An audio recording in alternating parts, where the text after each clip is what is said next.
Então, a partir de agora, nossa aula está sendo gravada. Muito boa tarde a todos aqueles aos quais eu ainda não saudei hoje.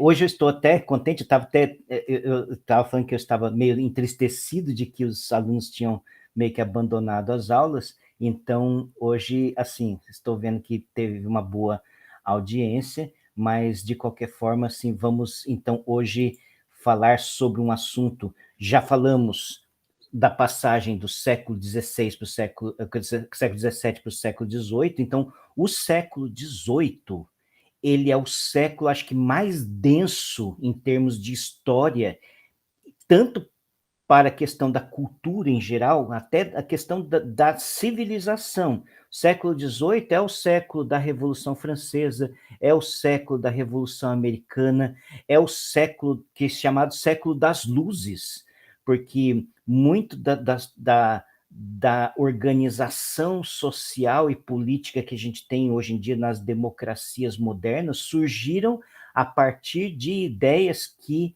foram desenvolvidas naquele século. Então, assim, civilizacionalmente foi um século chave, importante para entendermos o mundo como ele é hoje e como ele tem sido ameaçado hoje. Assim, esta democracia que está presente, que foi construída e principalmente foi elaborada, os fundamentos dela naquele século, está sendo corroído no presente momento, não só no país, mas ao redor do mundo como um todo. Temos visto essa corrosão dessa liberdade que foi conquistada a duras penas nesse século. Mas, por além disso, também o século XVIII é o século de Bach, é o século de Mozart, é o século onde, assim, a cultura, as artes, as ciências se desenvolveram um monte. No século XVIII foi o século onde se descobriu o primeiro planeta que, além daqueles visíveis no sistema solar, a gente, desde a antiguidade, se conhecia Mercúrio, Vênus, Marte, Júpiter e Saturno. Então, esses são visíveis a olho nu. Você olha para o céu, você consegue ver aqueles pontinhos brilhantes correspondentes a cada um dos planetas. Urano, não. Urano, ele realmente necessitava do auxílio de um telescópio para você conseguir ter contato visual com Urano. E Urano foi descoberto por William Herschel no século XVIII também. E como eu falei na aula passada de Euler, o Euler estava, no dia que ele morreu, ele estava fazendo cálculos relativos ao desvio da órbita de Urano, que iria mais tarde, um matemático francês, Le Verrier, iria postular que existia um outro planeta, que é o planeta Netuno, e que só foi, na verdade, observado isso já no século XIX pelo astrônomo alemão Galle.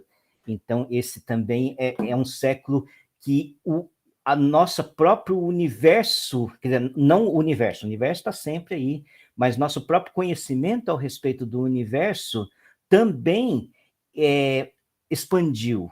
Expandiu também em outras proporções, porque a teoria newtoniana, ela uniu, num certo sentido, a maçã que cai e a lua que cai, mas nunca cai de verdade na Terra, mas ela está sempre caindo, e por isso que ela forma aquela órbita.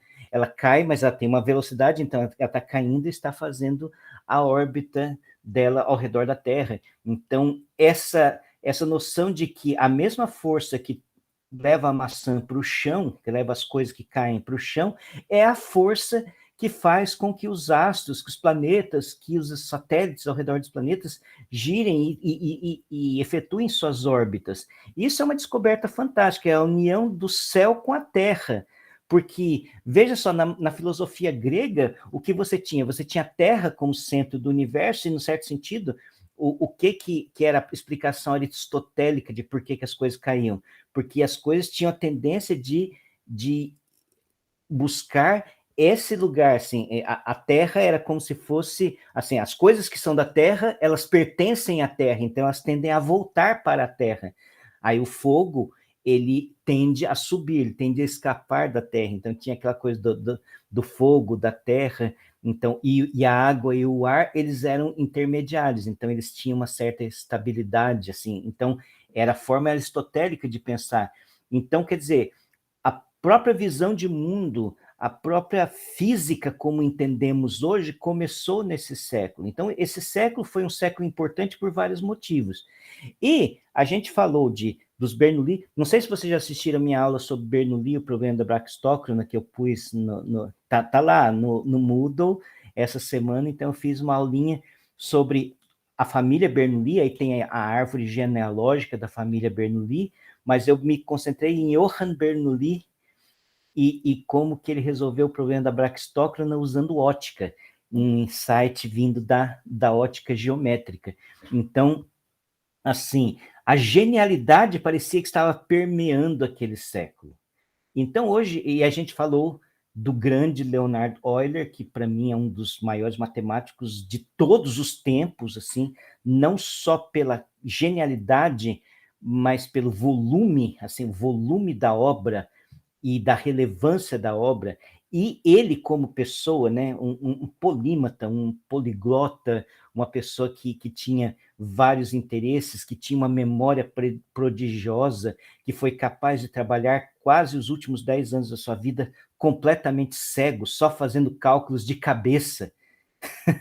Então, quer dizer, estamos falando dessa época maravilhosa. E hoje a gente vai falar um pouco sobre matemáticos franceses, que também são contemporâneos, um pouco posteriores a Euler. Então, eles se reuniram em torno de um grande evento, que é o evento que marca a história, tanto que vocês todos fizeram história no colégio, né? Aí lá o professor falava, a idade Média começa quando a queda de Roma, 476. A Idade Moderna começa em 1453, com a conquista de Constantinopla pelo Império Turco-Otomano. E a Idade Contemporânea começa em 1789 por causa da Revolução Francesa. Então, no certo sentido, as divisões das épocas históricas estão marcadas nesse século por um evento que foi importante, de grande importância, que realmente mudou, assim, e foi um divisor de águas, um divisor do tempo histórico, e é isso que nós vamos falar. Então, vamos falar sobre os matemáticos que viveram permeando esta época, e vamos entender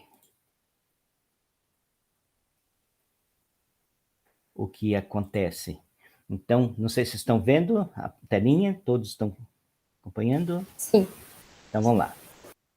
Então, vou falar de alguns. Não são todos que estão aí, mas alguns. Então, começar com um que é pré-revolucionário. Você vê que é o Jean-Baptiste Leron d'Alembert.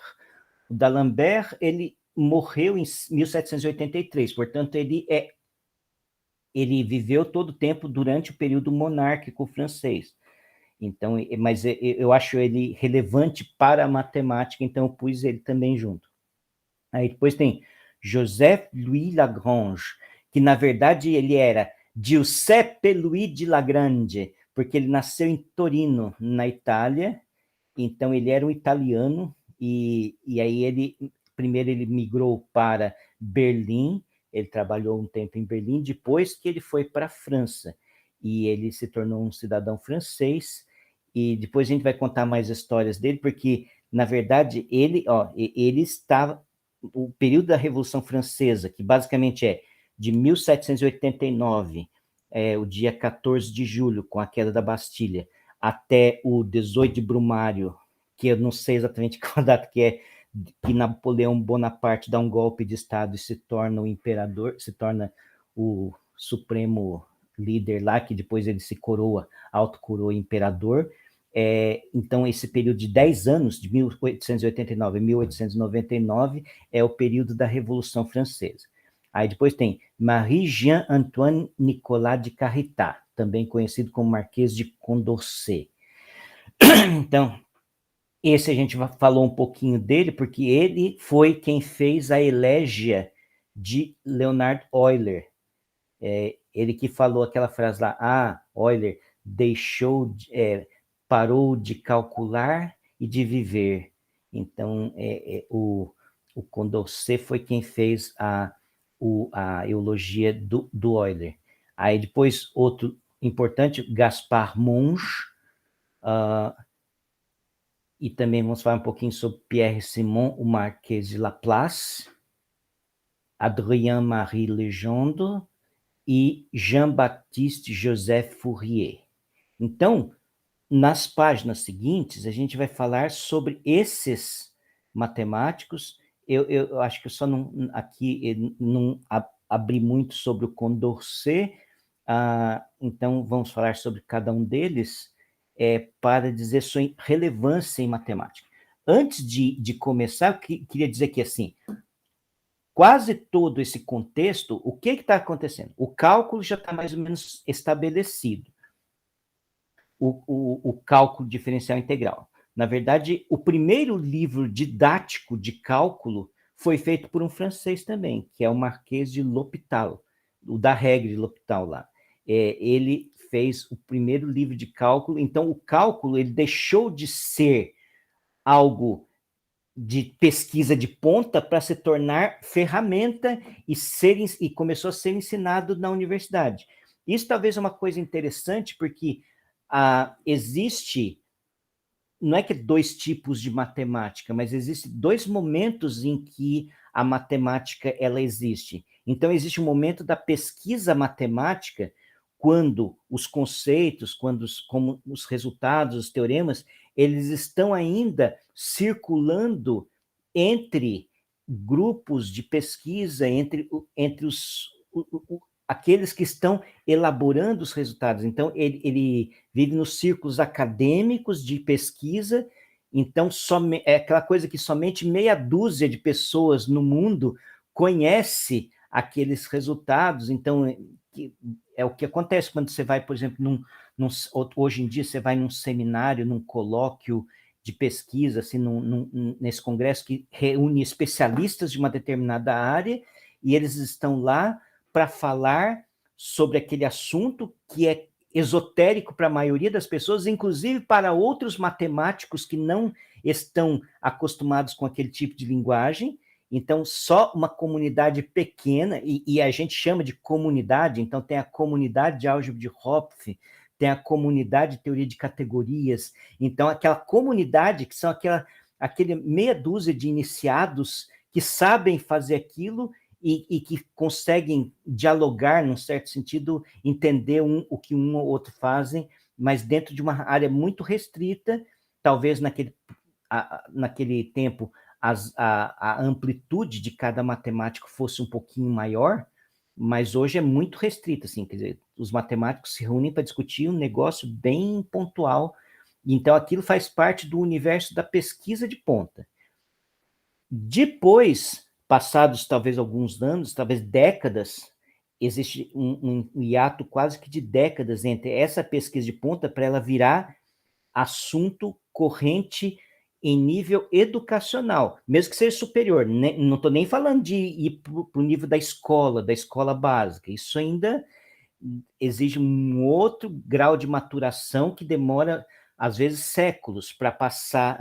Mas no nível superior, porque se você começa a perceber que aqueles resultados, eles têm aplicações em algumas áreas, então algumas pessoas que são primariamente desse grupo inicial acabam escrevendo obras que são de divulgação, que são para tornar aquele assunto não só o patrimônio de um pequeno grupo, de uma pequena elite que sabe daquilo, mas para que aquilo seja divulgado e possa ser ensinado. Aí que você começa, primeiro em disciplinas de pós-graduação. Então, por exemplo, o cara está pesquisando, então ele tem alunos de mestrado, de doutorado, então ele acaba abrindo disciplinas de pós-graduação para ensinar aquilo que ele sabe, para que outros alunos que estão iniciando comecem a aprender aquela linguagem. Depois, aí talvez em questão de décadas, talvez aquelas disciplinas deixem de ser disciplinas só de pós-graduação e comecem a adentrar no nível da graduação. Por exemplo, recentemente no nosso curso, ainda não foi implementado, assim, quer dizer, talvez para o próximo semestre tenha. Um professor colega nosso implementou uma disciplina de aprendizado de máquina. Machine Learning, que era um negócio que isso é recente, isso é coisa do final do século XX, começo do século XXI, essa coisa de Big Data, de Machine Learning, como é que trabalha com esses dados e como é que faz os computadores aprenderem a determinados padrões. Isso é uma coisa muito recente, mas era nível de pesquisa. Obviamente, depois passou a ser um nível assim de pós-graduação, em que o pesquisador tinha os seus grupos, seus alunos de doutorado, de mestrado, então ele ensinava para eles. Depois isso foi expandindo, principalmente porque isso tem aplicações comerciais em vários lugares, então é necessário que mais gente aprenda isso. Então, hoje está se tornando disciplinas comuns em cursos de graduação. Então, isso estamos vendo aqui em tempo real. Estou falando para vocês, estou falando do nosso curso de matemática, que vai ter uma disciplina de machine learning. Então, para você ver como que passa. E naquela época, então, era a época do cálculo. O cálculo estava descendo desse nível, desse pedestal, de apenas um pequeno grupo de iniciados para as escolas de engenharia, para as escolas, para as faculdades, onde então apareceram os primeiros livros de cálculo. E qual que era uma das grandes revoluções no cálculo, dentro do cálculo, é a questão de resolução de equações diferenciais. Então, a gente pode dizer que a maioria desses nomes que eu citei aqui, a grande contribuição de todos eles foi na questão de resolução de equações diferenciais. Então, as equações diferenciais são um ponto assim central dentro do trabalho e que interliga muitos trabalhos de muitos desses nomes que eu falei aqui. Então, o desenvolvimento das equações diferenciais ordinárias, que, na verdade, desde o Leibniz, ele já mais ou menos entendia o que significava resolver uma equação diferencial, mas também as equações diferenciais parciais, que é uma grande novidade na época e que levou ao desenvolvimento de grande parte que a gente sabe hoje de ciência, da física, da engenharia, passa por equações diferenciais parciais.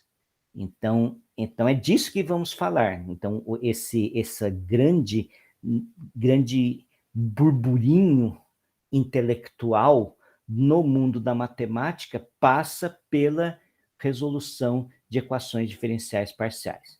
Então, vamos embora, vamos continuar falando. Eu vou falar primeiro rapidamente do D'Alembert. O D'Alembert, ele além de trabalhar com equações diferenciais, foi um dos primeiros a fazer uma demonstração do teorema fundamental da álgebra. O teorema fundamental da álgebra diz toda equação polinomial com coeficientes complexos tem uma raiz. Mas esse teorema, a demonstração do D'Alembert tinha um erro que foi detectado e corrigido por Gauss. Então, tanto que a primeira demonstração do teorema fundamental da álgebra que aceita, que é oficialmente aceita, é a do Gauss. Então, depois vieram dezenas de outras demonstrações do teorema fundamental da álgebra. Mas, por exemplo, o D'Alembert, ele é mais relembrado pelo operador d'Alembertiano, que é cuja primeira aparição apareceu na equação da corda vibrante. Então, na verdade, deixa eu só talvez fazer eu vou duplicar esse coisa aqui. Então, deixa eu só apagar um pouquinho. Então, o que acontece é, se você tem pensa que você tem uma corda vibrando aqui do jeito que eu fiz, ficou ruim, né? Vamos pensar, tem uma corda. Então aqui, aí a corda ela faz um movimento de vibração, não importa como, mas ela está presa nas duas pontas. Então, esse aqui é a posição em cada ponto x, em cada ponto t. Então, você tem uma função que em cada ponto x eu estou pensando aqui, ó, nessa posição, e estou pondo um reloginho aqui para contar. Então, aqui está o t, então eu estou vendo isso em movimento. Então, aqui é a posição u de xt. que é a posição que esse ponto da corda faz. Na verdade, como é que você deduz a equação da corda? Você pode pensar, tem uma maneira simples, de você pensar que tem um sistema de molas que está vibrando a partir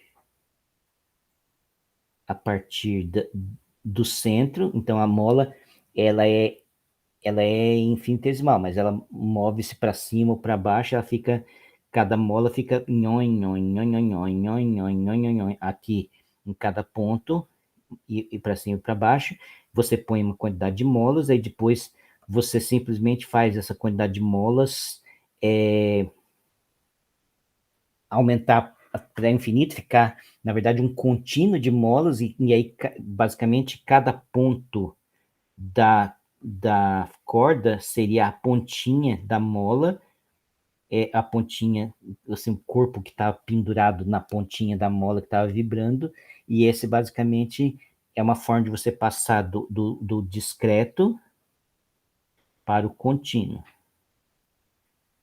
Então, aí o pessoal já sabia fazer a equação diferencial da mola, e aí chegava numa equação do tipo... como é que é a equação? Então, iria acontecer o seguinte, a equação ele é do tipo D2U dx2 é igual a 1 sobre C2, a derivada segunda do U em relação ao tempo, derivadas parciais. Então, e aí você põe uma condição assim, por exemplo, que U de 0t é igual a 0, que é U de LT. Então, o L é o tamanho da corda, que é 0 até L. E aí você pode pôr uma condição assim, U de x0 como sendo uma função f de x, para dizer como é que, por exemplo, você pode ter pego a corda e ter dado uma beliscada nela, assim, belisquei a corda aqui, e depois soltei, aí ela começou a vibrar. Que é o que você faz, por exemplo, quando você toca violão, você dá uma dedada na corda, então aquela dedada é a tua posição inicial, então a corda ficou esticada assim, aí você solta e ela começa a vibrar.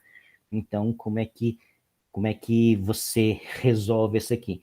E se você vai para 3 dimensões, se você pensa não só uma corda, mas você pensa uma placa, então vai ter 2 dimensões. Aí uma placa, não sei se vocês já viram aqueles caras que pegam aquela placa de metal, aí passa o arco de violino, aí começa a fazer vibrar a, a placa, e aí se ele coloca uma serragem, coloca um pozinho, aí o pozinho vai formando uns certas figuras lá que são exatamente soluções dessa equação, mas aí com mais uma variável. Aí se você vai para a placa, é como se você adquirisse, se pusesse mais um aqui, del y, e se você vai para uma coisa tridimensional vibrando, então você teria que pôr mais uma. Então, aí que aparece o operador da Lambertiano, e como que resolve isso aqui, a gente vai ver depois num outro caso. Ok? Tá. Eu acho que a pessoa mais relevante, assim, de todos os matemáticos que eu vou falar hoje, eu acho que Lagrange é o maior deles, assim. O Lagrange realmente era o matemático mais brilhante nessa história. Então, vamos começar com a questão algumas contribuições dele. Então, o cálculo variacional. Então, ele começou a resolver o problema da tautócrona. Se você não sabe o que é o problema da tautócrona, dá uma olhada no Bernoulli, no vídeo que eu fiz do Bernoulli.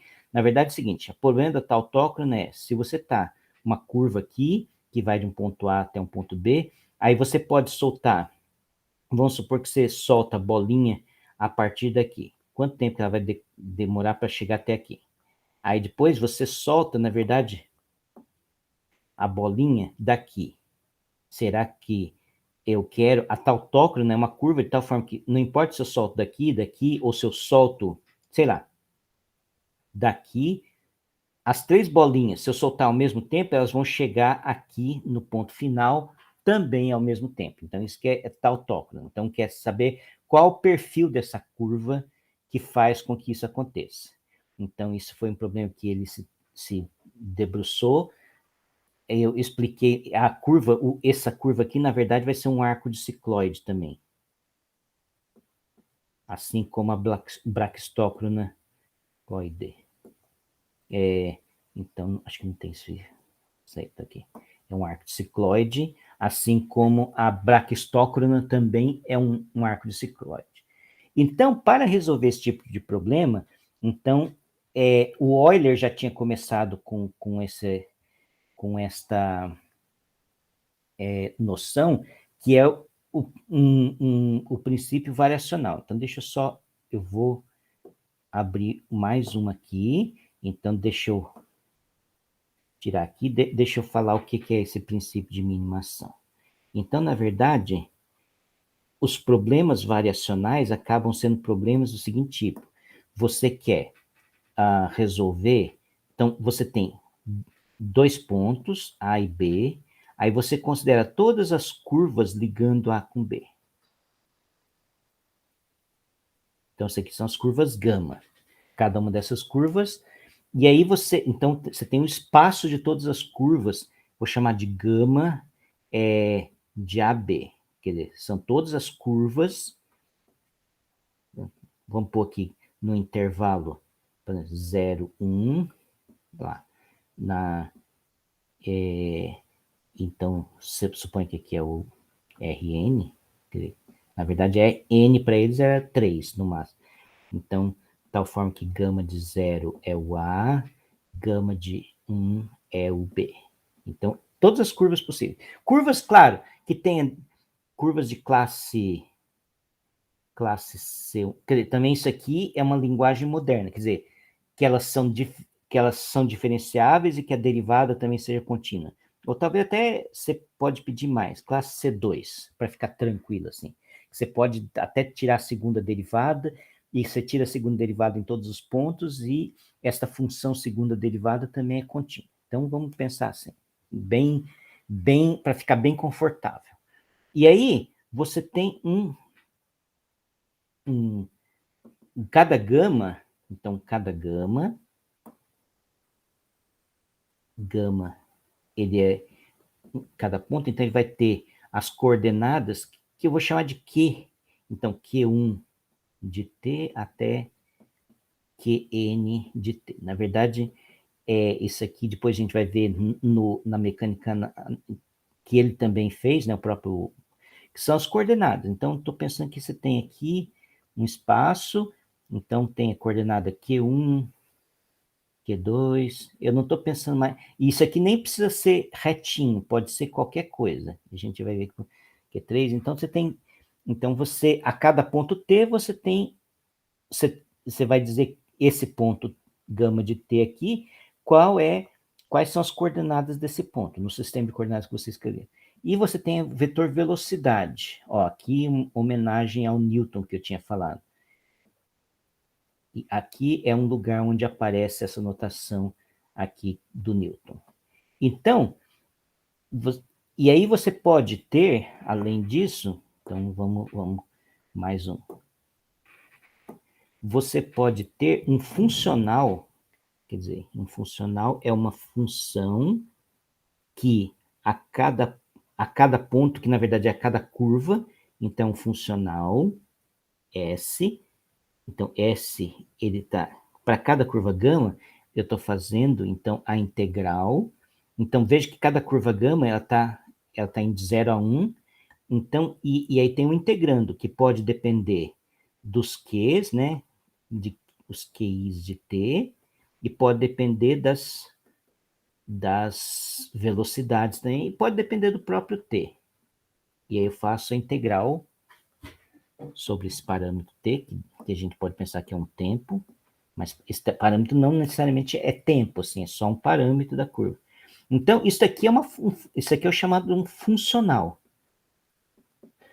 Então, a cada curva, então, o que ele está fazendo? Esse S aqui, ele é uma função que vai daquele espaço das curvas para os reais.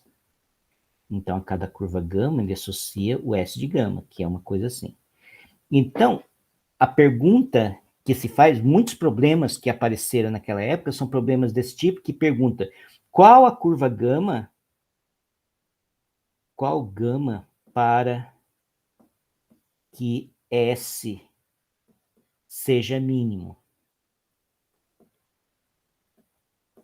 Então, eu quero minimizar essa quantidade aqui. Então, eu quero achar... É igual, por exemplo, você pensar numa função de uma variável, você pensa f de x, você quer saber qual x para qual f atinge o máximo ou o mínimo. E aí você sabe a resposta disso desde o cálculo 1. Ela atinge o máximo ou o mínimo, onde a derivada é zero. Então, é exatamente isso que o Euler e depois Lagrange, eles desenvolveram a técnica para dizer, bom, mas você vai derivar essa coisa aqui, como é que você deriva em relação... Veja que aqui, de novo, os pontos são as curvas, então, quer dizer, você derivar...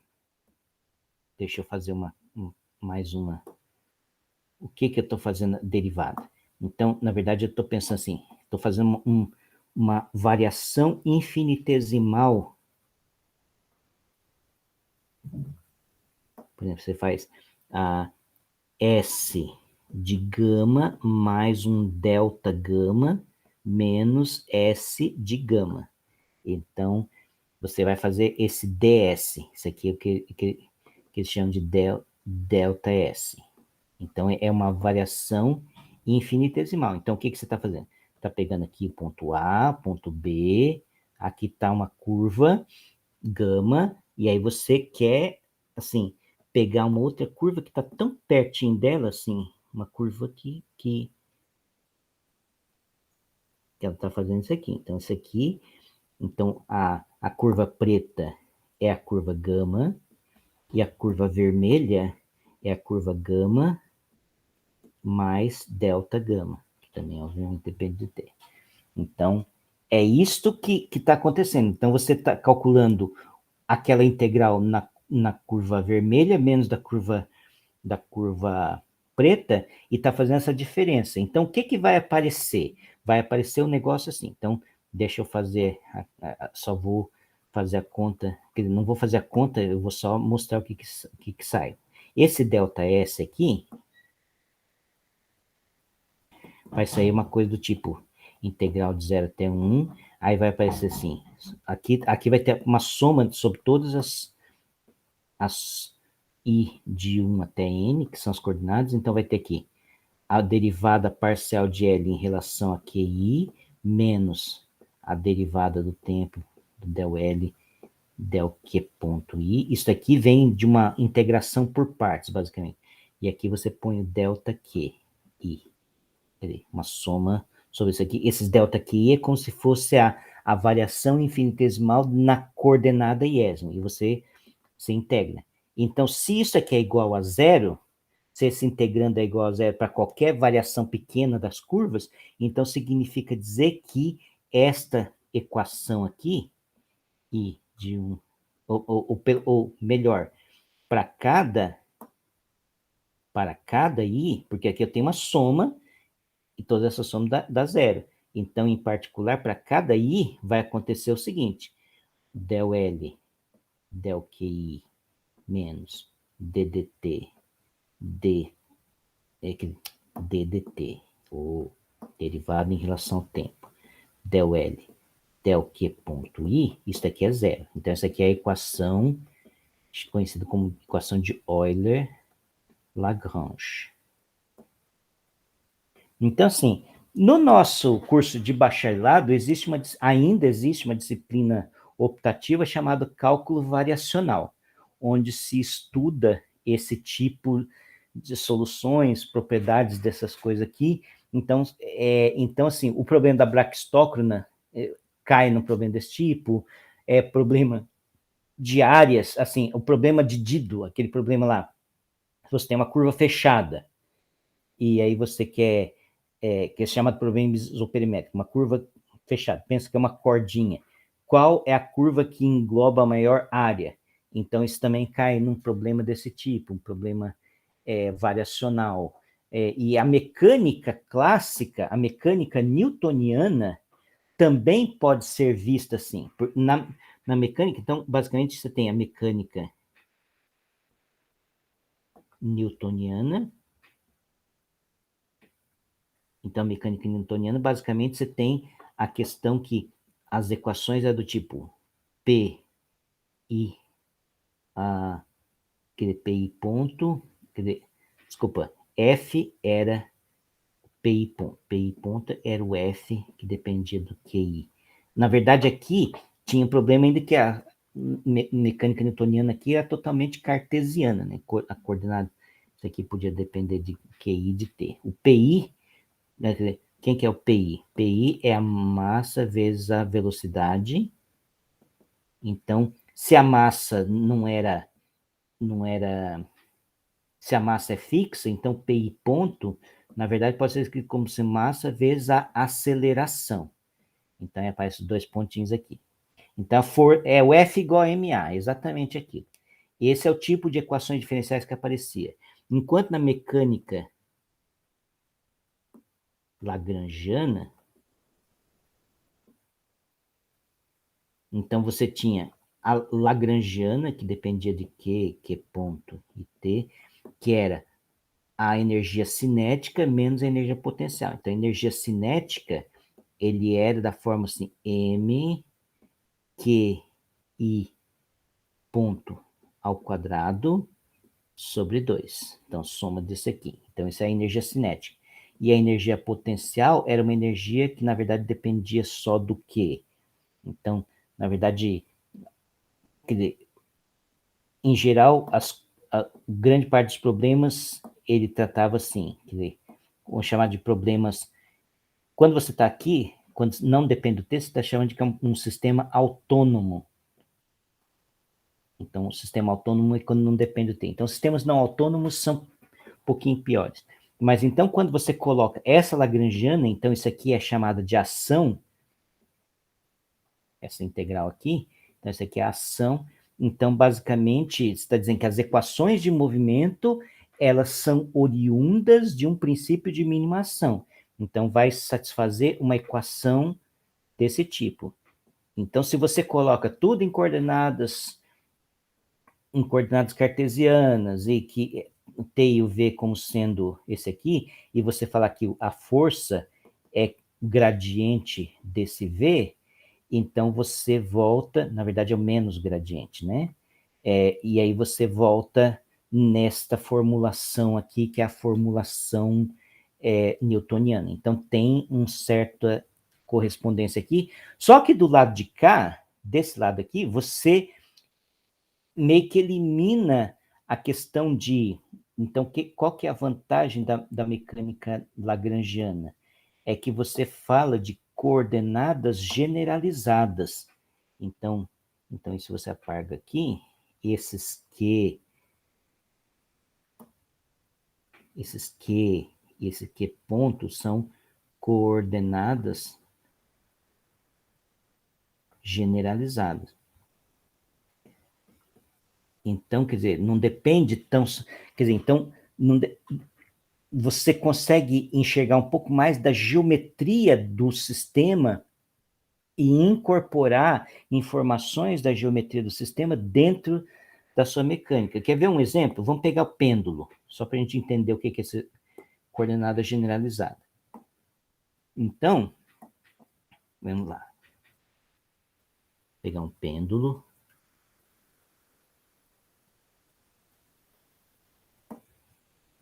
Está aqui pendurado. Aqui, ó. Então, tem um ângulo aqui, que é o ângulo que ele vai fazer esse movimento. Então, Então, esse ângulo aqui depende. Então, ao invés de você pensar que esse cara que está na posição x de t, y de t, a única coordenada relevante mesmo para o pêndulo é essa coordenada, θ de t. Então, na verdade, você pode fazer uma mudança e falar que a lagrangiana depende do θ, depende da variação do θ. Então, você escreve dessa forma aqui, e aí você já está pondo intrinsecamente a geometria da sua configuração dentro da Lagrangiana. Quer ver um outro exemplo? Que parece, esse aqui parece meio trivial, mas conforme a gente avança um pouquinho, então, ao invés de fazer um pêndulo assim, eu vou fazer 2.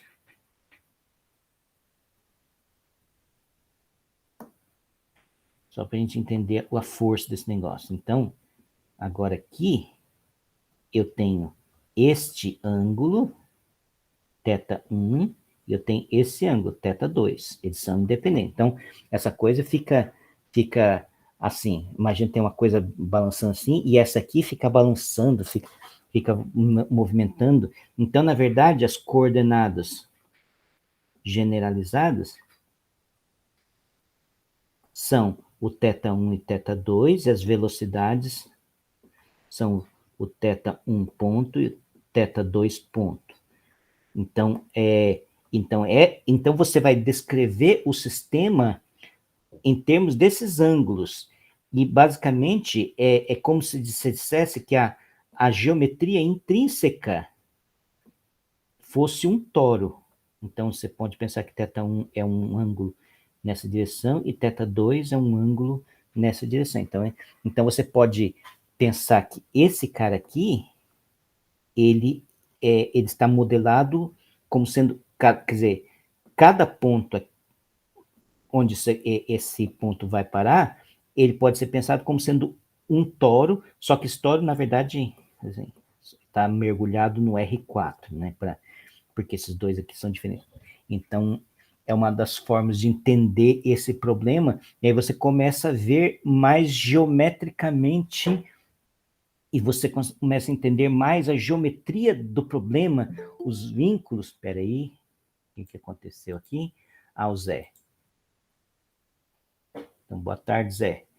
Então, você começa a entender os vínculos que restringem o movimento dentro dessa coisa de coordenadas generalizadas. Você abre mão, quer dizer, abre mão não, você se liberta daquela coisa fixa, você tem um sistema de referencial fixo, que é coordenadas cartesianas, e aí você tem que modelar tudo, você tem que modelar todas as suas coordenadas, todos os seus objetos estão se movendo em termos dessas coordenadas aqui, quando na verdade você pode ter coordenadas intrínsecas relativas ao problema que você pode modelar e pode simplificar ainda mais. Então, assim, a mecânica analítica, ela foi uma revolução em termos do que você pode fazer com aquela mecânica clássica. É a mecânica newtoniana, continua sendo a boa e velha mecânica newtoniana, não tem nenhum conteúdo físico diferente. É apenas a maneira como que você descreve matematicamente o conteúdo físico das equações de Newton que está presente aqui. Então, mas de qualquer forma é revolucionário no ponto de vista conceitual. Como é que você transita entre esses mundos? Bom, também o Lagrange falou sobre a equação da corda vibrante, mas eu não vou. Ele viu que soluções do tipo assim, seno de nt por seno de mx, coisas desse tipo aqui. Depois a gente vai ver mais para frente, eu vou falar, quando a gente chegar no Fourier, eu vou falar como é que chega em coisas desse tipo aqui. São soluções da equação da corda vibrante. Mas ainda ele não deu o pulo do gato. O pulo do gato tem a ver com o fato de você poder escrever uma série infinita com termos desse tipo aqui. Então, ainda o Lagrange não tinha atingido esse grau. Mas também o Lagrange, nem só de equações diferenciais vivem esses homens. Então, o Lagrange foi o primeiro a introduzir, a perceber, lembra que a gente tinha falado do Cardano, do Tartaglia, do Ferrari, então eles já sabiam resolver a equação do quarto grau, aí eles perceberam que a equação do quinto grau não saía do mesmo jeito, aí eles começaram a desconfiar, será que tem mesmo fórmula para resolver a equação de quinto grau? E aí o Lagrange resolveu pegar um outro caminho, que era o caminho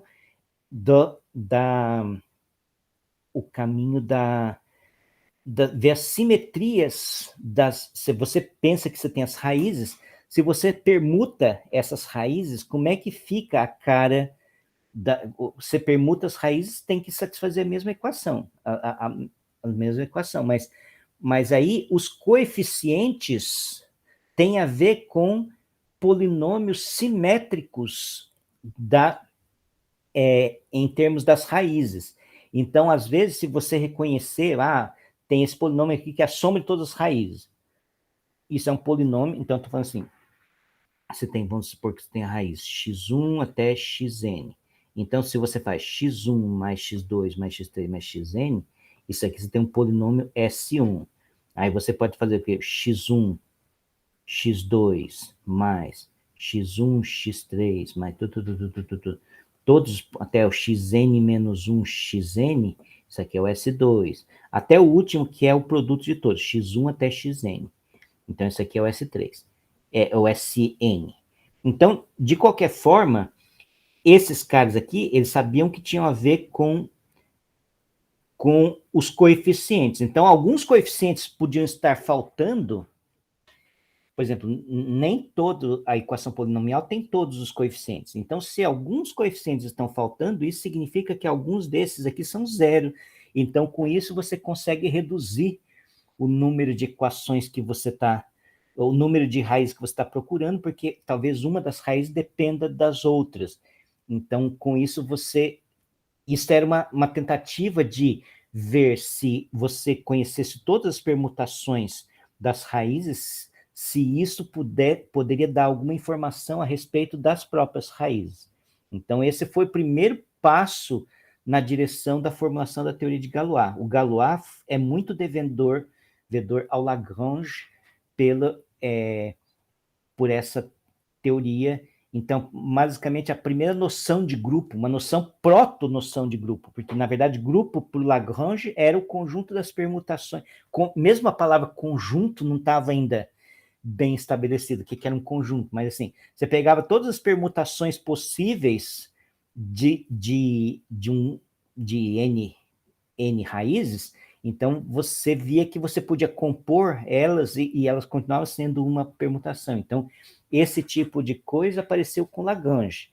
Mas, de novo, a noção de grupo, e que isso é uma estrutura abstrata, isso é depois do Galois. Então, isso é o Galois, depois vem Cayley, mas Lagrange deu basicamente esse impulso. Deixa eu ver se já mudamos. Então, antes da gente passar para os outros, eu acho que a vida do Lagrange é importante para a gente tentar entender que esses caras estavam imersos numa época, num contexto histórico. Então, o Lagrange, de novo, ele era italiano, ele não era francês. Então, quando teve a Revolução Francesa, principalmente a época da Terreur, a era do terror, que foi quando a Revolução, o líder supremo da Revolução era o Robespierre. O Robespierre é o período mais negro, assim, o período mais terrível da Revolução Francesa, é o período que muita gente perdeu a cabeça, literalmente. Inclusive, eu vou ler aqui uma passagem, que o Lavoisier, aquele lá do nada se cria, nada se perde, aquele que a gente sabe do restaurante universitário, a lei de Lavoisier é importantíssima para o restaurante universitário, né? Que o bife de ontem vira o picadinho de amanhã, que vira a carne moída Então, é esse Lavoisier aí. Então, Lavoisier foi condenado à morte em 1794 peraí, que Léo Lebol, deixa eu só terminar aqui, e aí eu já passo a palavra para você. Em 1794, ele foi condenado à guilhotina. E aí, o Lagrange escreveu a respeito de Lavoisier: levou apenas um momento para sua cabeça cair, e uma centena de anos não seria suficiente para produzir o que essa cabeça produziu. Basicamente, essa é uma homenagem, uma elégia ao Lavoisier, feita pelo Lagrange. Mas vai, Lebole, pode falar. Eu ia falar exatamente isso, professor. Você comentou. Eu ia falar da frase. É porque tem a importância de cada... Se a gente pegar hoje as disciplinas separadas, né? A gente está falando mais da matemática, mas se pegar para a química também, tiveram os caras do século XVIII, e o Lavoisier, ele foi o pai da química moderna, inclusive ele acho que ele batizou, ele deu o nome do hidrogênio, do oxigênio, descobriu qual é a função do oxigênio na combustão, porque antes tinha outra teoria. E aí os dois eram bem amigos, né? Aí o cara viu, assim, parece que o Lagrange ele ficou bastante decepcionado com os efeitos da Revolução Francesa, e tanto que depois dele saiu, assim, de Berlim. Não, de Berlim, não, ele já está na França. Berlim foi antes disso. Ele saiu de Berlim porque aí tem até uma... Não, ó, achei ele até estava em curioso a Berlim. literatura que fala assim, quem que foi o melhor matemático, né? Porque primeiro o Euler saiu de Berlim, aí depois o Frederico lá, o Grande, chama o Lagrange, né? Até ele fala a frase assim, o maior rei de todos os tempos deseja ter o maior matemático de todos os tempos em sua corte. Aí o Lagrange vai para lá, e aí tem a rixa, né, de Lagrange com Euler.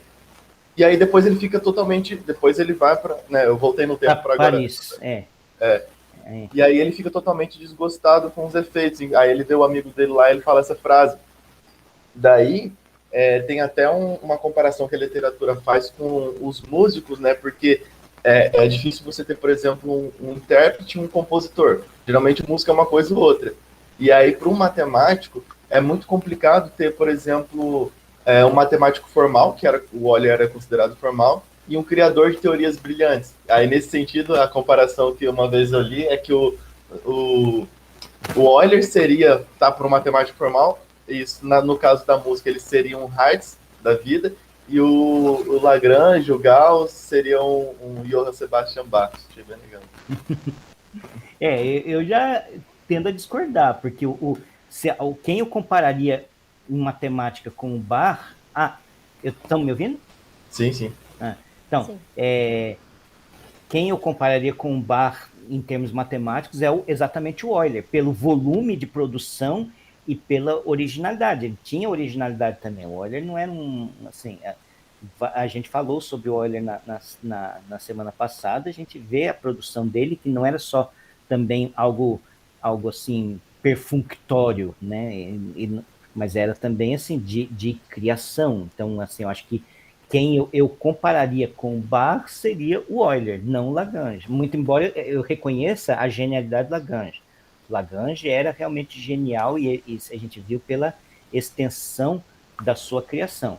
Mas, veja só, o Lagrange, assim, teve um episódio que o Lagrange, quer dizer, durante a Revolução Francesa, ainda naquele período do terror, teve uma época que eles queriam expulsar os estrangeiros residentes na França. E o Lagrange, vocês sabem que era italiano. Mas aí ele meio que ficou em low profile, e assim, ele não era um cara revolucionário, assim, ele não, assim, tipo assim, a noção do Lagrange era, quem quer que esteja lá em cima, você simplesmente segue a lei, por mais ridícula, por mais indecente que seja a lei, mas se a lei é assim, então você se submete àquilo e basta. Aí, quando Napoleão deu o golpe, e aí ele até teve uma certa influência durante o período napoleônico, e assim, as coisas que ele fez, por exemplo, ele teve influência na criação do sistema métrico decimal.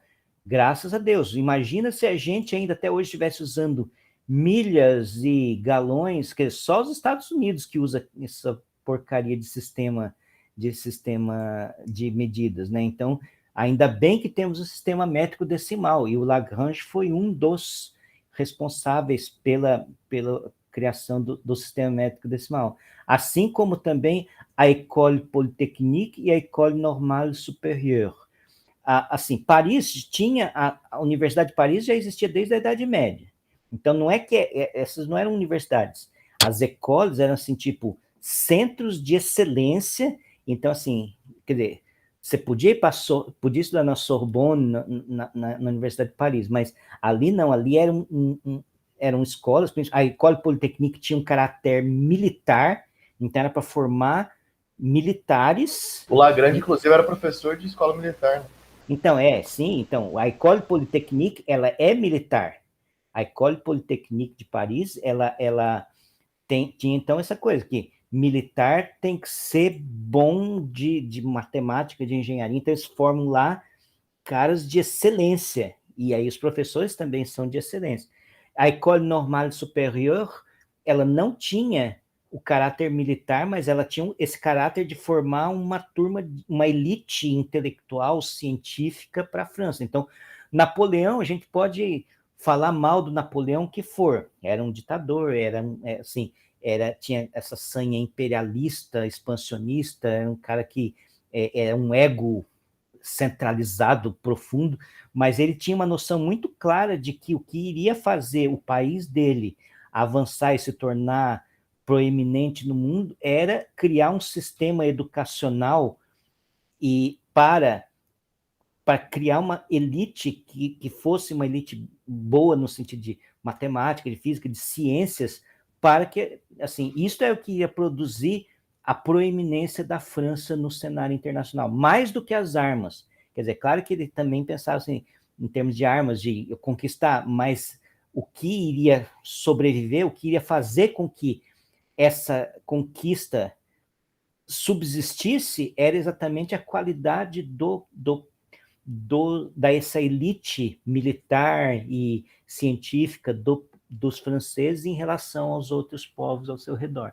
Então, ele tinha uma noção estratégica de ciência como sendo algo estratégico. Todo Estado, se ele negligencia a pesquisa científica, a educação científica, o aprimoramento da educação científica em seu próprio país, ele tende a matar, no certo sentido, a relevância do seu país em longo prazo. Isso é o que acontece.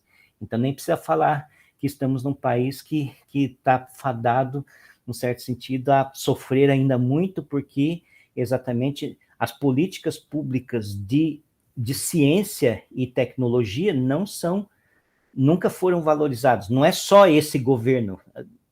Anteriormente também, assim, existiram alguns pequenos pontos assim que algum ou outro influenciou, mas de fato essa mentalidade talvez até de colonizado nunca deixou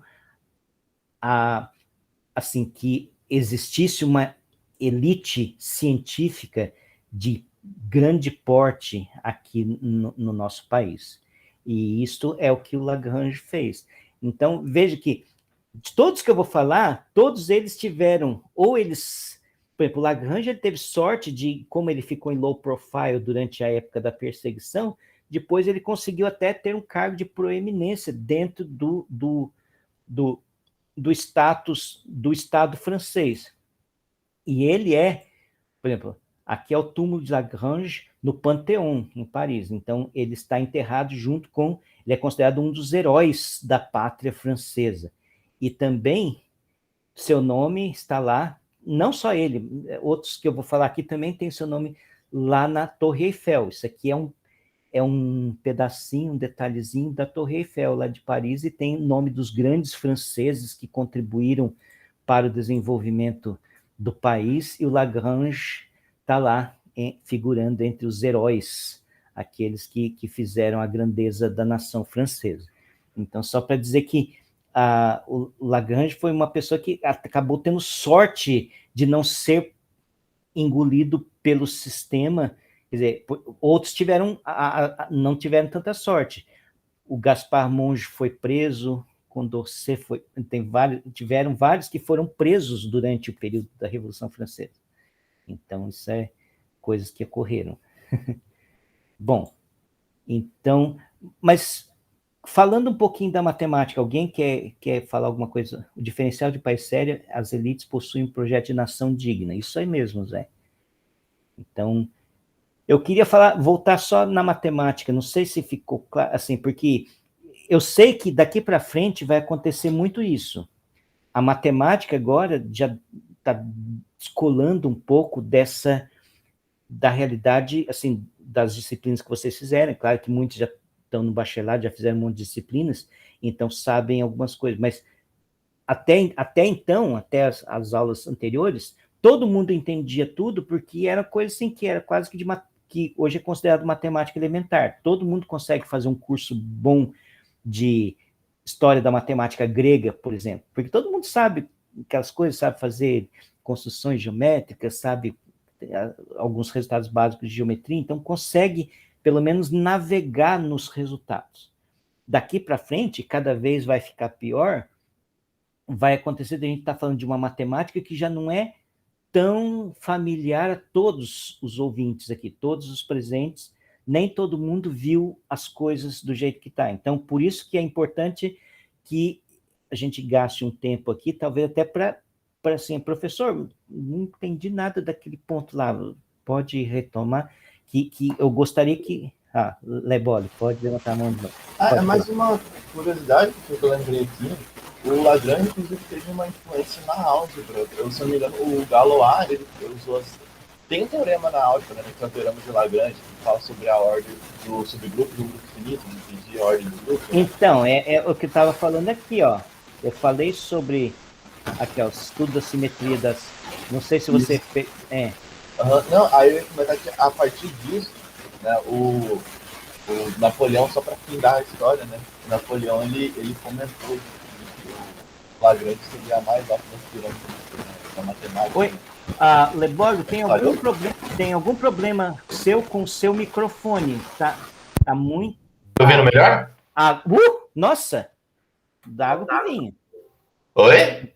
Agora tá perfeito. Ah, tá. Achei que tava... Levantou a mão, achei que tava tudo ruim. Ah, tá. Não, daí, não, por conta desse fato, o Napoleão reconheceu a importância de Lagrange, né? E aí falou que ele seria mais alto das pirâmides. Uma outra coisa, professor, que o professor estava comentando sobre a tautócrona, ela já havia sido, porque daí o professor comentou Bernoulli, Lagrange, mais outra pessoa, tá? Ela já havia sido resolvida antes por Huygens, né? Christian, acho que sim. Porque lá é por causa do pêndulo. Então, eu acabei não falando que o Christian Huygens, na verdade, a pronúncia correta é Huygens. Esse biquinho. O Christian Huygens, ele tinha um pêndulo que sobre duas cicloides, então aí o pêndulo batia e ele ia subindo, então ele ia se enrolando, meio que encostando na superfície da cicloide, e aí tinha a ver com a tautócrona. Eu não sei se foi a constatação de que aquilo é uma tautócrona, eu não sei se ele resolveu o problema matematicamente. Ele sabia que era um arco de cicloide. Entendi. A solução era um arco de cicloide. É o arco de cicloide. Tá. Mas eu não sei se a solução, assim, a partir de uma equação diferencial, ele sabia fazer. Perfeito. Igual o Newton. O Newton, ele resolveu o problema da braquistócrona, que também é um arco de cicloide, mas ele fez num sentido sintético, que então, tanto que, assim, ele falou assim, se você pega o arco de cicloide, ele pela propriedade da curva de cicloide, ele chegava à conclusão que tinha que ser daquele jeito. Entendi. Então, meio que, quando você faz um procedimento sintético, mais ou menos você já tem que ter o seu candidato à resposta, e aí você verifica que aquela resposta é a resposta. Enquanto quando você faz um procedimento analítico, a sua resposta não está conhecida. Então, você tem que resolver alguma equação para que você chegue à resposta. O Zé falou uma coisa importante, que com o cálculo, com as equações de Euler-Lagrange, esse tipo de problema foi estruturado. Antes também ele falou uma coisa que a École Polytechnique é mantida até hoje pelo Ministério da Defesa, então, que é militar. Então, só para ressaltar aquilo que eu já estava falando. Mas, então, as equações de Euler-Lagrange serviram não só para resolver o problema, esse problema da braquistócrona, da tautócrona, como milhares de outros problemas. Então, abriu um novo caminho assim, para a resolução de problemas envolvendo cálculo, que envolvia basicamente minimização de um funcional. Ok? Mas aqui tá, o Lagrange, eu acabei não dando muita importância sobre isso aqui, mas a gente um dia ainda vai falar, daqui 1 ou 2 semanas, a gente vai falar sobre o Galois. Então, eu vou ter que voltar nesse ponto aqui, para falar sobre o Galois, tem que voltar aqui. Então, vamos lá. Nossa, eu só consegui falar de Lagrange. Então, próximo, o Gaspar Monge. Gaspar Monge, ele tinha, assim, muitos dos problemas que ele resolveu de engenharia. O Gaspar Monge também, ele tem participação na criação da École Polytechnique. E, por exemplo, uma coisa que é interessante, o Monge e o Fourier foram dois que acompanharam Napoleão Bonaparte na expedição ao Egito. Napoleão Bonaparte foi ao Egito e o Gaspar Monge foi um dos que acompanharam Napoleão na expedição ao Egito. E, assim, isso é uma das coisas assim, que fora da matemática ele também... Então, o Monge, ele tem, assim, todos esses caras, assim, mesmo aqueles que sofreram, eu acho que o Gaspar Monge foi preso na época da Revolução. Peraí, deixa eu só ver aqui, se eu não estou falando besteira. Não, ele foi Monge foi um forte apoiador da Revolução, e aí ele e da criação da Assembleia Legislativa. Monge aceitou o cargo de ministro da Marinha. Ok, eu acho que ele então se deu bem tanto no período da Revolução Francesa quanto no período napoleônico. Tinha alguns que se ferraram na Revolução Francesa durante aqueles períodos de 10 anos, mas depois no Napoleão eles recobraram um pouco do seu status, assim. Tinha outros que foram bem na Revolução Francesa, mas depois meio que caíram em desgraça no tempo da Napoleão. Então tem de tudo, assim, para você ver que às vezes a gente tem que tomar cuidado. Por exemplo, eu sou do tipo que eu tento me esquivar o máximo que eu posso de questões mundanas, porque eu tenho um cargo, eu sou um professor de matemática, minha tarefa é continuar ensinando a juventude matemática, mas não que eu não tenha posições políticas, mas eu faço questão de não ficar explicitando tanto, principalmente no domínio do acadêmico, porque pode ser que isso ocorram sanções. Então a gente fica sempre em low profile, pelo menos dentro do meio acadêmico, quando você está dando aula, exatamente para que você possa sobreviver, porque as coisas vão passando, os regimes passam, mas se você serve aos seus alunos, eu sirvo aos meus alunos, eu sirvo à ciência, eu sirvo ao Estado brasileiro, num certo sentido. Então, quer dizer, então o Estado brasileiro vai continuar independente das pessoas que passam por lá. Então nesse sentido, por exemplo, Lagrange, ele foi muito mais esperto nesse sentido que ele passou em low profile grande parte e sobreviveu aos reveses políticos da sua época. Então, o Monge também foi um cara que parece que se deu bem, mas assumindo papel, assim, ele já tinha um papel político mais proeminente. Vamos adiante. Então, o problema de transporte é o seguinte: é um problema de engenheirístico mesmo, um problema de estimação. Pensa que você tem uma quantidade de minas, então você tem, lá, aqui na verdade esse conjunto aqui é um conjunto discreto, M minas, e você tem N fábricas. Então vamos supor que você tem minas de ferro, e aqui você tem N fábricas. Então, na verdade, e aí você quer saber, por exemplo, aqui essa função custo é a função que, por exemplo, então, se você tem uma mina no ponto X e a fábrica no ponto Y, você está dizendo o custo que é para você transportar o ferro da mina no ponto X até a mina no ponto, a fábrica no ponto Y, onde esse ferro vai ser utilizado. Aí você põe algumas hipóteses, que cada mina serve apenas a uma única fábrica. Então, e cada fábrica também só precisa receber material de uma única mina. Então, aí acaba sendo que você tem que ter uma objeção para que a coisa aconteça de uma correspondência 1 a 1. Mas a pergunta é, qual a melhor, assim, qual a distribuição? Como é que você vai realmente, você vai distribuir esse aqui para esse, ou será que você vai distribuir esse aqui para esse aqui?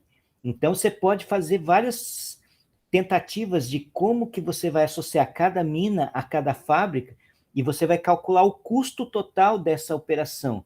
E aí você quer saber qual a configuração que minimiza o custo. Então, basicamente, essa é a ideia. Então, foi um dos primeiros problemas de otimização. Inclusive, eu vi uma palestra do Cedric Villani explicando esse problema aqui. Mas eu não consegui achar a palestra. Eu ia anexar no Moodle uma palestra do Cedric Villani, mas aí não consegui achar de novo essa palestra, que ele explica exatamente esse problema de monge. Aí, voltando aqui, outra coisa que ele criou foi a geometria descritiva.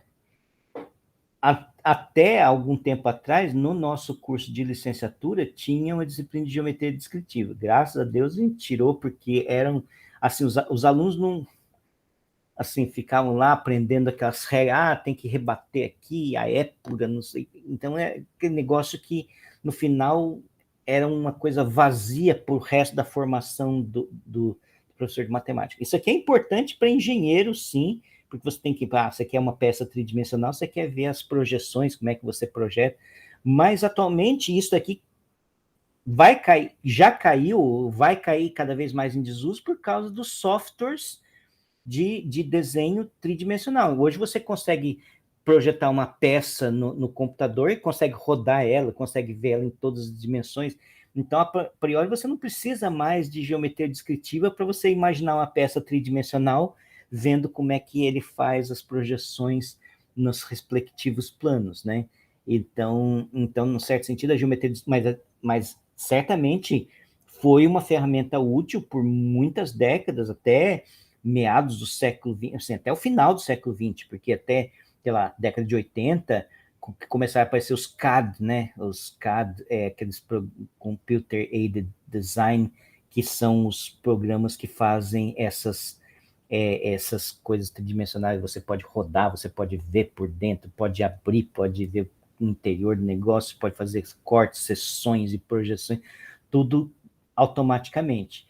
Então, é claro que provavelmente quem elaborou o software de um programa desse deveria saber esse negócio, né? Para conseguir. mas isso é uma das grandes contribuições do Monge. E uma outra que é de geometria diferencial, aí tem o elipsoide de Monge. Eu até coloquei no Moodle também um artigo do Sotomayor a respeito. Coloquei? Deixa eu ver se eu coloquei. Eu acho que ainda não coloquei. Vou colocar o elipsoide de Monge. Vou colocar. É um artigo do Sotomayor que ele discute essa questão, que basicamente é o seguinte, já desde o Euler, já sabia mais ou menos dizer o que são as curvaturas locais.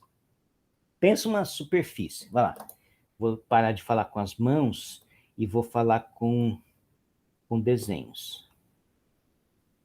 Aqui, tá, onde que eu tô? Aqui no elipsoide, peraí, o que eu fiz? Não. Laplace. Ué, peraí. Eu tô... O monge tá aqui. Esse que eu quero... Eu fiz alguma cagada aqui agora. Tá. Então, eu tô nessa página, tá. Então, vamos fazer um pouquinho de desenho. Então, você tem uma superfície. Então, o Euler já sabia o seguinte. Se você pega um plano, por exemplo, você pega o ponto aqui. Então, você pega um plano vertical à superfície, ele vai cortar numa curva. Então, então você podia associar a cada plano a curva nesse ponto, que corta aqui nesse ponto, a curvatura da curva nesse ponto. A curvatura, dado uma curva, a curvatura é o inverso do raio da circunferência que melhor se adequa àquela curva naquele ponto. Então essa é a curvatura. Então, você pode, cada secção que você fizer aqui, ao redor desse ponto, vai ter uma curva diferente, que vai ter curvaturas diferentes. Então, Então, vai ter uma curvatura máxima e uma curvatura mínima. Porque, bom, isso aqui dá para explicar. Se você normaliza os vetores de velocidade tudo igual a 1, então você, na verdade, tem uma circunferência dos vetores de velocidade das curvas que vão ser formadas. Então, na verdade, você tem uma aplicação da circunferência na reta, e como isso aqui é um compacto, então vai ter um máximo e um mínimo, os valores disso aqui. Isso é a forma moderna que a gente vê. Então, tem uma curvatura máxima e uma curvatura mínima. Então, o que acontece? Se você pode associar em cada ponto, você pode pegar sempre a curvatura máxima, quer dizer, o vetor onde, a direção onde você pega a curvatura máxima e a direção onde você pega a curvatura mínima. Então, você vai criar as linhas de curvatura. E isto pode servir como um sistema de coordenadas intrínseco à superfície. Então, quer dizer, você pode escolher as linhas de curvatura, pelo menos localmente, elas vão servir como um sistema de coordenadas. Agora, um outro conceito que já existia era o chamado ponto umbilical. Então, ponto umbilical... Então, deixa eu falar o que é um ponto umbilical. Então,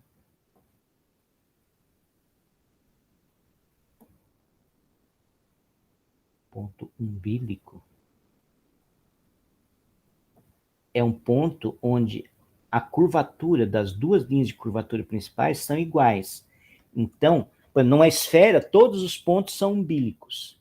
E aí, um dos teoremas que o Monge demonstrou é que num elipsoide você sempre vai ter 4 pontos umbílicos sobrando.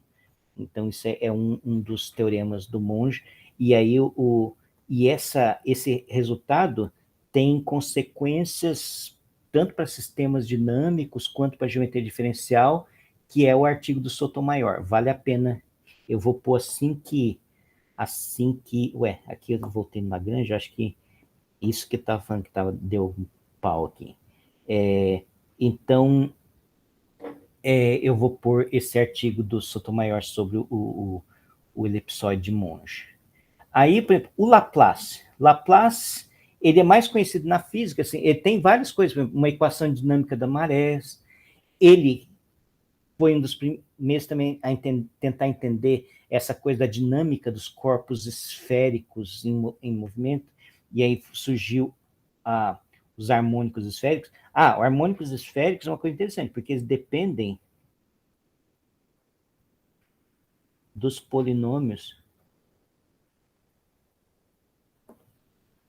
Na verdade, são polinômios modificados. Eu vou colocar modificados de Legendre, que é outro cara que vai aparecer aqui. Então, na verdade, os harmônicos esféricos você consegue expandir qualquer função definida numa esfera em termos, numa base. Então, é como se fosse assim, como se os harmônicos esféricos fossem uma base de funções na qual você pode expandir qualquer função que esteja definido na superfície de uma esfera. Então,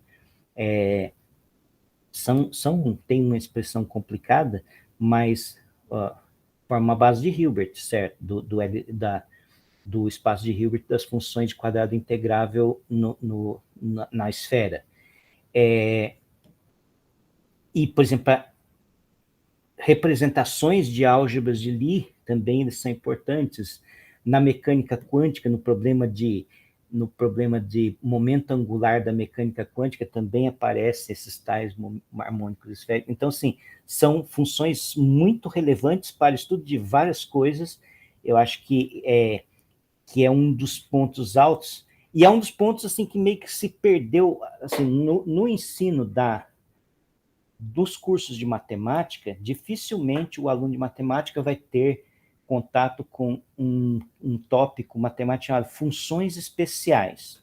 Nessa época, Laplace, Lagrange, Legendre, Laguerre, todo esse pessoal, eles descobriram que eles resolviam equações diferenciais E na resolução de equações diferenciais acabava aparecendo funções que não eram exprimíveis em termos de funções elementares. Então, o que são as funções elementares? Exponencial, seno, cosseno, funções polinomiais, essas coisas são funções elementares. Aí, rapidamente, cresceu o número de funções que não podiam ser expressas como funções elementares. Primeiro surgiram as funções do tipo, lá o Euler já tinha definido o que era a função beta, o que era a função gama, que eram definidas em termos de integrais. Depois vieram as funções elípticas, e tinham essas funções que aparecem como sendo... que aparecem como soluções de alguns tipos de equações diferenciais e que são uma quantidade infinita de funções diferentes e que obedecem certas regras de recursão. Quer dizer, se você conhece algumas, você pode calcular outras a partir daquelas. Então, esse tipo de coisa surgiu nesse século também, e são muito úteis para você fazer cálculo em física, tanto que os físicos têm uma disciplina inteira sobre isso, que é a disciplina de Física Matemática 2.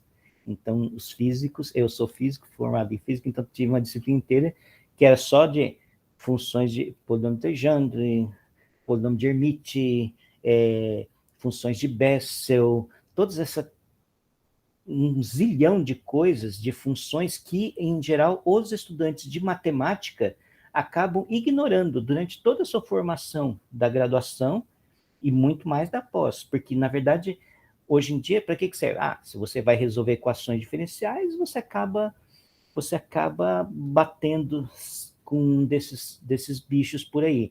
Mas se você, mesmo que você trabalhe com equações diferenciais, se você só vive no mundo de estimar se existe ou não, estimar o decaimento da solução da equação, estimar a regularidade, essas coisas que os EDPistas se preocupam com isso, então o que vai acontecer?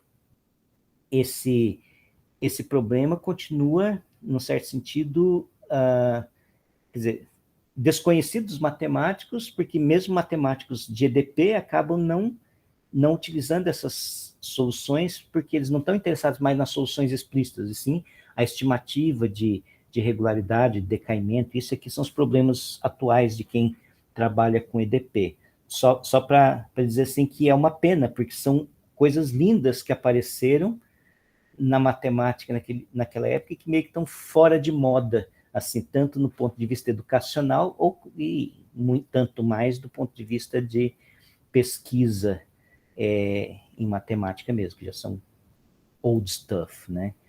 Mas só para fazer uma pequena notação. A teoria do potencial, então, a equação que é chamada equação de Laplace, obviamente foi desenvolvida por ele, a transformada de Laplace, que basicamente isso aqui é uma forma de resolver, de encontrar soluções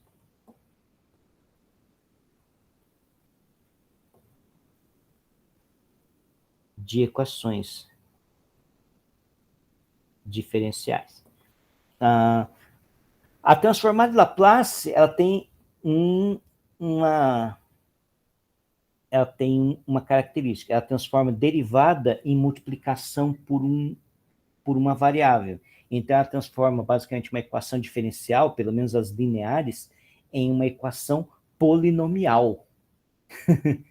Então, por exemplo, se você passa da variável t, que é a variável do seu problema, para a variável s, o que era uma equação diferencial na variável t vira uma equação polinomial na variável s. Aí depois você volta, você tem como inverter também. Então, isso aqui é uma tremenda ferramenta para resolução de equações diferenciais.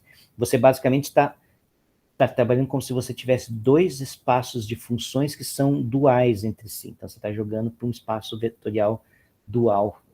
Isso entendido na linguagem moderna. O que você faz quando você está fazendo uma transformada de Laplace, uma transformada de Fourier, você está jogando para um espaço de funções que é dual àquele espaço inicial, só que aí, aqui a equação aparece de um jeito, e aqui você tem uma outra maneira que é muito mais fácil de você entender a resolução. Depois você tem que fazer o caminho de ida e de volta.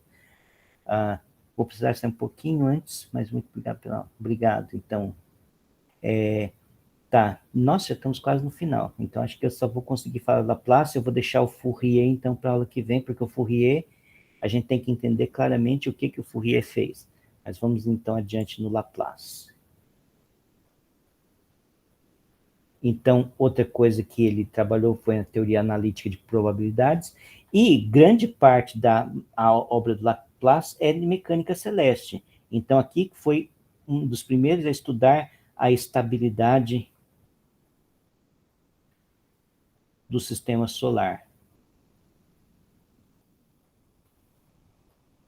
Na verdade, sim, isso percorreu, não quer dizer que ele resolveu, mas foi o primeiro a se preocupar com essa questão. Será que o sistema solar está aqui? Então, tem as ações, a ação gravitacional do Sol puxando todos os planetas, mas aí tem os planetas interagindo gravitacionalmente entre si.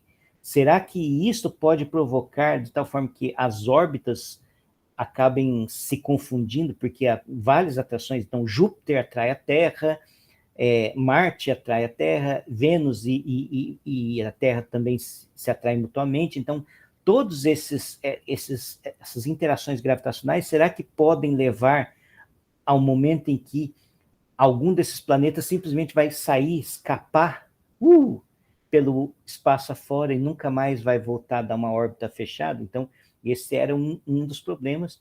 Na verdade, foi até o Poincaré. Poincaré também tratou desse problema, não resolveu também, porque esse problema tem uma dificuldade intrínseca que é chamado problema dos três corpos. Que, na verdade, três é bondade minha, na verdade, problema de N corpos, né? N maior ou igual a 3. Então, esse problema, então, cai num sistema não integrável. Quer dizer, você não consegue achar trivialmente, em qualquer situação, não, trivialmente nunca é, mas assim, você não consegue uma metodologia geral para achar soluções de equações, quer dizer, põe todo mundo interagindo gravitacionalmente, vai dar uma equação gigantesca e você tenta resolver. Não vai, não rola. Então, na verdade, o que você faz é uma teoria de perturbação. Como é que depois você pega o Sol e a Terra, e aí você tem um problema de dois corpos. Isso é o que você sabe resolver. Aí você determina a órbita da Terra. Aí você põe uma pequena perturbação que é bem menor do que a atração, como sendo assim, o resultado de todos os outros, e você põe todas as ações, então você põe uma perturbação em relação à órbita da Terra. Então, aí você vê qual que é qual que é o efeito dessa perturbação. Basicamente, esse é como que você tenta resolver, ou pelo menos tenta dar soluções aproximadas para o problema de três corpos. Então assim, a dificuldade já estava presente ali, assim, quer dizer, o Laplace já sabia dessa dificuldade, então foi um dos primeiros a explicitar, a dificuldade de solucionar esse problema é por causa desse problema dos três corpos. E uma outra coisa também que o Laplace é famoso pela primeira previsão de buracos negros. Porque o que é um buraco negro? Então, por exemplo, se você pega aqui, vamos fazer aqui, ó. Então, a atração gravitacional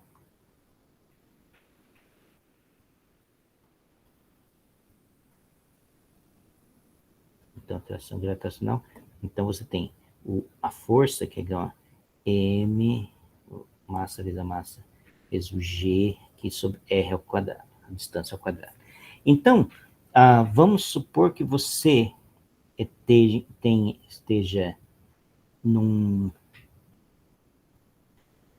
atraído de um corpo, então vamos supor que aqui seja seu planeta, e você está aqui, aí você quer pegar um foguete, né? Então vamos pegar um foguete aqui. e aí você quer ir com esse foguete, então pensa assim, que você sabe, deixa eu fazer melhor aqui. Então você sabe, primeiro, vamos ampliar aqui a nossa ideia. Você joga uma bolinha para cima, essa bolinha vai estar um certo ponto e cai. Mas se você joga com mais velocidade, a bolinha vai lá, mas cai. Então, tem uma hora que a bolinha, a velocidade aqui é igual a zero. Então, você tem que dizer, você tem mv2 sobre 2. Então, isso aqui é a energia cinética. E aí, você teria a energia potencial. Na verdade, esse cara aqui, você pode pensar que esse é o gradiente do potencial. Então, na verdade, o potencial seu, a energia potencial vai ser da forma mg sobre R. Então, o potencial é 1 sobre R. Então, você quer saber qual é a velocidade, a velocidade, qual que é essa distância D. Na verdade, D você pode pensar que é a distância, esta altura H mais o raio da Terra. Só que quando você está querendo ir muito longe, então, na verdade, eu quero saber se eu jogar, eu quero que, na verdade, ele pare lá no infinito, eu consiga ir até os limites do universo. Então, quer dizer, aí a Terra, se você está na superfície, se você está no centro da Terra, não vai importar para tão longe. Então, basicamente, o que você vai ter, essa distância aqui, você quer que essa distância aqui seja infinita. Então, você quer que no infinito... Então, mas vamos calcular primeiro essa distância aqui de... então, essa distância D aqui, então você quer que mg sobre D seja igual a mv ao quadrado sobre 2, você corta aqui, então você tem que a velocidade, que é chamada, qual a velocidade que você teria que começar aqui para você chegar até um ponto, a distância D para lá? Então vai ser 2mg sobre essa distância. Então, veja só, você tem uma distância, né, e a distância que você quer chegar. Se isso aqui vai para o infinito, quer dizer, peraí, tem alguma coisa ainda errada. Você quer uma coisa um pouquinho diferente disso aqui, mas o fato é, quando você... Na verdade, eu acho que você não pode ter essa dependência do D no final das contas. Peraí, deixa eu ver o que eu estou fazendo de errado. É que você tem que conservar energia, né, professor? Não, Aí exatamente. lá, É. em cima só tem potencial. Isto, que é isso aqui. E embaixo só tem energia cinética. Isso. Mas era isso que eu estava tentando fazer. Só que a potencial é que o professor está igualando energia cinética com força gravitacional. A potencial Não, é m de a h. força... Não, ela é mgh se você está numa distância pequena. Aqui, quando você está mgh, isso aqui funciona quando você está numa situação assim, ó. Peraí, deixa eu apagar aqui. Eu acho que não vai... Ai, por que físicos, depois de um certo tempo ó, quando você está assim, você pensa que você está na superfície da Terra e você joga aqui, tem uma distância h.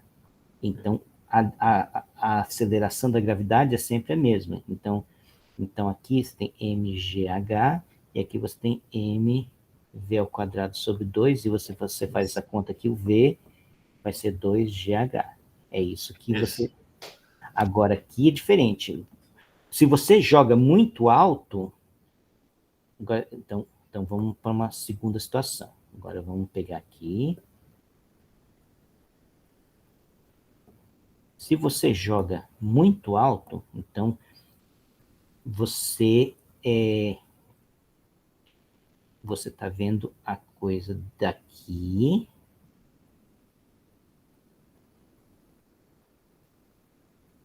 Então agora então aqui tem o R e tem um H, então você tem R mais H, só que essa aqui é a distância até o centro.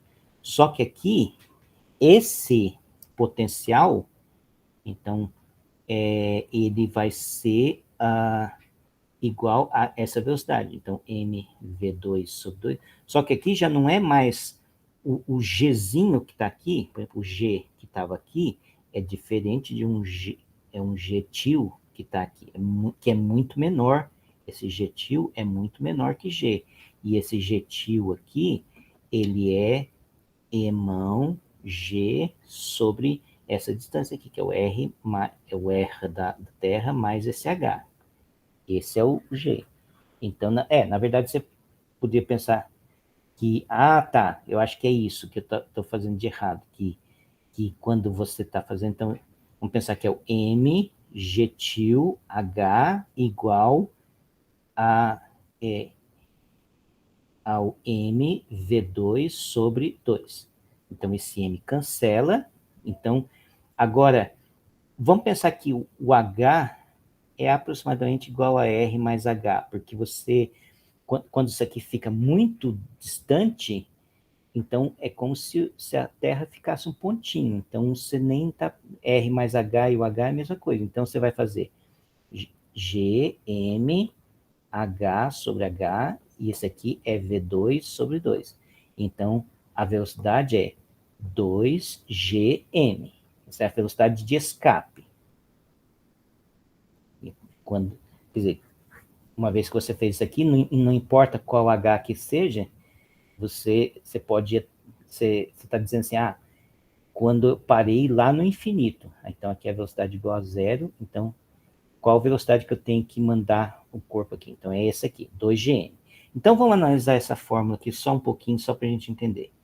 O G é constante, então depende da massa, basicamente. Então pensa que você está num lugar, a Terra tem uma certa massa, então a gente sabe que essa velocidade de escape, por exemplo, para M da Terra, então o V, que é 2GM da Terra, é mais ou menos 11,6 quilômetros por segundo. Mas vamos supor que você tem uma estrela super pesada. Então, quer dizer, vai existir um determinado momento que esse cara aqui pode ficar maior do que a velocidade da luz. A velocidade de escape, dependendo se o M aqui for bem grande, porque G é o mesmo, então, na verdade, depende só da massa. Então, isso aqui é uma massa gigante, pode ser que essa velocidade de escape fique maior que a velocidade da luz. Isso significa dizer que nem a luz consegue escapar do campo gravitacional, ele não falava campo gravitacional, da força gravitacional daquela estrela. Então, você não veria nada, você veria algo preto ali naquele lugar, que é o buraco negro. Então, foi a primeira, uma previsão meio que ainda só usando argumentos da física newtoniana para um efeito que depois foi previsto na relatividade geral e foi desenvolvido, assim, o século XX é um século de buscas por buraco negro. Hoje já se tem evidências de que alguns lugares que você olha no espaço, lá tem um buraco negro. Porque o buraco negro você não vê, você vê as consequências dele, o que está acontecendo em volta dele. Então, mas você vê que a ideia de buraco negro é uma coisa muito maior, muito mais antiga do que o Einstein, do que a teoria da relatividade, do que tudo, vem lá do Laplace. Então, é uma curiosidade. Fala, Debora. Eu acho legal também a contribuição dele, por mais que, assim, ele não estava certo com relação ao... Muitos físicos e matemáticos tentaram julgar o formato da Terra, né? Mas, claro, né? Você tem que errar bastante até acertar, né? Ele contribuiu de forma significativa para a teoria de bifurcação do Poincaré, né? Porque eles falaram, olha, pelo formato da Terra, a Terra deveria ter um outro formato para estar girando com a velocidade que ela gira. Algo do tipo. Depois foi estudada a teoria de estabilidade, com relação ao potencial e tudo mais, mas lá para frente pelo Poincaré. Mas daí alguns chutes foram dados, né? Lagrange deu alguns chutes, se eu não me engano, os três L's, né? Lagrange, Legendre, Laplace estudaram isso. E aí depois o Poincaré se baseou nesses chutes e falou, olha, vou olhar para algo que ninguém desses caras olharam. Então, basicamente, eles fizeram uma contribuição enorme para o Poincaré falar, olha, esses caras fizeram errado até agora porque eles não olharam por uma coisa chamada o potencial, porque existia uma força que eles falaram, olha, existe uma força invisível aí que é responsável por esses planetas escaparem na velocidade que estão escapando, que daí hoje a gente conhece como força, entre aspas, centrífuga, né, que é uma resultante, não é uma força em si. E aí, bom, é só uma contribuição que ele teve aí para a teoria de purificação que foi bem importante.